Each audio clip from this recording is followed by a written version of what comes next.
அருமையானவர்களை இந்த நாளிலும் அவனுடைய வார்த்தை நான் இடத்திலே கொண்டு வருகிறேன். 2 நாளாகவும் 20 பாருங்க 11-12. இப்போதும் அவர்கள் எங்களுக்கு நன்மைக்கு தீமையை சரி கட்டி தேவரீர் எங்களை சுதந்திரிக்க பண்ணின உங்களுடைய சுதந்திரத்திலிருந்து எங்களை துரத்திவிட வருகிறார்கள். எங்கள் தேவனே, அவர்களை நீ நியாயம் தீர்க்க மாட்டீரோ? எங்களுக்கு விரோதமாக வந்த இந்த ஏராளமான கூட்டத்திற்கு முன்பாக நிற்க எங்களுக்கு பலனில்லை. நாங்கள் செய்ய வேண்டியது இன்னதென்று எங்களுக்கு தெரியவில்லை. ஆகையால் எங்கள் கண்கள் உண்மையே நோக்கி கொண்டிருக்கிறது என்றார். யோசபாத் ராஜாவுடைய ஜெபம் எப்படிப்பட்ட ஜெபம் பாருங்களேன். நன்மைக்கு தீமை செய்ய வராங்க, நீங்க நியாயம் தீர்ங்க. ஏன்னா இந்த ஏராளமான கூட்டத்திற்கு முன்பாக நிக்க பலன் இல்லை. அடுத்து என்ன செய்யணும்னு எனக்கு தெரியல. அதனால நாங்கள் உங்களையே நோக்கி இருக்கிறோம். எவ்வளவு ஒரு நல்ல ஒரு ஜெபம் பாருங்க. இதுதான் ஒரு ஞானமுள்ள ஜெபம் சொல்லலாம். ஏன்னா ஏராளமான கூட்டம் வருதுனோடனே பதட்டத்துல என்னென்னமோ செய்யல. அவன் சரியா என்ன செய்யறான்னா கர்த்தரை தேர்ந்தான். இன்னைக்கு நம்முடைய வாழ்க்கையில பெரிய பிரச்சனைகள் போராட்டங்கள் வந்தோடனே என்ன பண்றோம்னா, அவசரப்பட்டு என்ன செய்ய தெரியாம என்னத்தையாவது செஞ்சு விட்டுறது. என்னத்தையாவது செஞ்சு பிரச்சனை இன்னும் பெருசாக்கிட்டு அதுக்கப்புறம் கடைசியில வந்துட்டு ஆண்டவரே அப்படின்னு நம்ம வந்துடுறோம் பாருங்க. ஞானமா என்ன பண்ணணும்னா எடுத்தோடனே ஆண்டவர்கிட்ட போயிடணும். அவன் இங்க யோசபாத்துக்கு இந்த செய்தியை கேள்விப்பட்ட உடனே உபவாசத்தை கூறி கர்த்தரை தேடுகிறான். அப்படிதான் இந்த ஜெபம் பண்றான். இதுக்கப்புறம் பாத்தீங்கன்னா ஆண்டவர் பேசுவார். அப்ப அவர் சொல்லுவாரு, இந்த யுத்தம் கர்த்தருடையது. அவன் நீங்கள் தரித்து நின்று. அப்ப ஆண்டவர் நமக்காக யுத்தம் பண்ணவே ஆயத்தமா இருக்கிறார். ஜெயத்தை கொடுக்க ஆயத்தமா இருக்கிறார். ஆண்டவர் நமக்காக எல்லாவற்றையும் செய்ய ரெடியா இருக்கிறாரு. அவர் என்ன எதிர்பார்க்காருன்னா, நீ என்கிட்ட வா, நீ என்கிட்ட சொல்லு, நான் பார்த்துக்கிறேன்.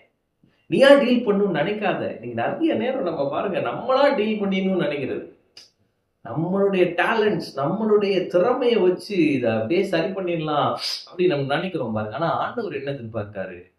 ஏன்ட்ட வாப்பா, இது என்னால இதை சரி பண்ண முடியும். இது எனக்கு ரொம்ப ஈஸியான காரியம். இந்த அற்புதத்தை செய்யறது எனக்கு ரொம்ப சுலபமான காரியம். இந்த காரியத்துல அற்புதத்தை செய்யறது எனக்கு ரொம்ப ஈஸி. நீ ஏன் கிட்ட வா, நீ ஏன் டீல் பண்ணணும்னு நினைக்காத அப்படின்ற. அப்ப இவன் பண்ண பாருங்க, ஆண்டவரை நீ நியாயம் தீர்க்க மாட்டேன். ஆண்டவர் பாருங்க, நீ சொல்றாரு, நான் உனக்கு நியாயம் செய்வேன். அநியாயமாய் சில காரியங்கள் உனக்கு நேரிடுகிறது, நான் உனக்கு நியாயம் செய்வேன் எனக்கு சொல்லுகிறார். எங்களுக்கு விரோதமாக வந்த இந்த ஏராளமான கூட்டத்திற்கு முன்பாக நிற்க பலன் இல்லை.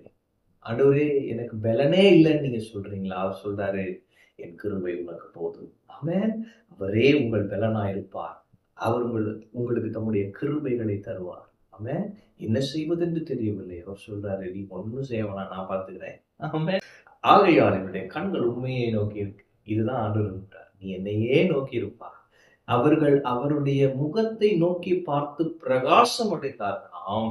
அவர்கள் முகங்கள் வெட்கப்பட்டு போகலையா? அப்ப என்ன ஆண்டவர் சொல்றாரு? நீ என்னையவே நோக்கி பாரு, நான் என்னுடைய முகத்தின் ஒளி அப்படியே உன் மேல பிரகாசிப்பிக்க பண்றேன். நீ ஷைன் பண்ணிக்கிட்டே இரு. உனக்கு தேவையான எல்லாத்தையும் நான் பார்த்துக்கிறேன். ஆமா.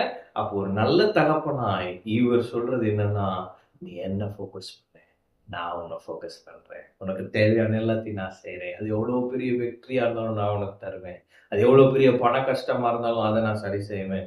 ஒரு வியாதியா இருக்கிறேன்னா நான் சுகத்தை தரேன். உனக்கு என்ன வேணுமோ அதெல்லாம் நான் செய்யறேன். நீ என்ன மட்டும் நோக்கி இருந்தார். இது எவ்வளவு பெரிய அன்பு, எவ்வளவு பெரிய கருஷனை. அவன் எனவே ஆண்டவர் சொல்லுகிறார், நீ பயப்படாத, நான் உன் கூட இருக்கிறேன், நான் உனக்காக இருக்கிறேன், உனக்காக யாவையும் செய்வேன்.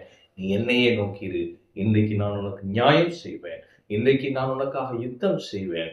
இன்றைக்கு நான் உனக்காக பெரிய ஜெயத்தை தருவேன் என்று சொல்லுகிறார். ஆமென். எனவே நீங்க கவலைப்படாதீங்க, கர்த்தரையே நோக்கிங்க.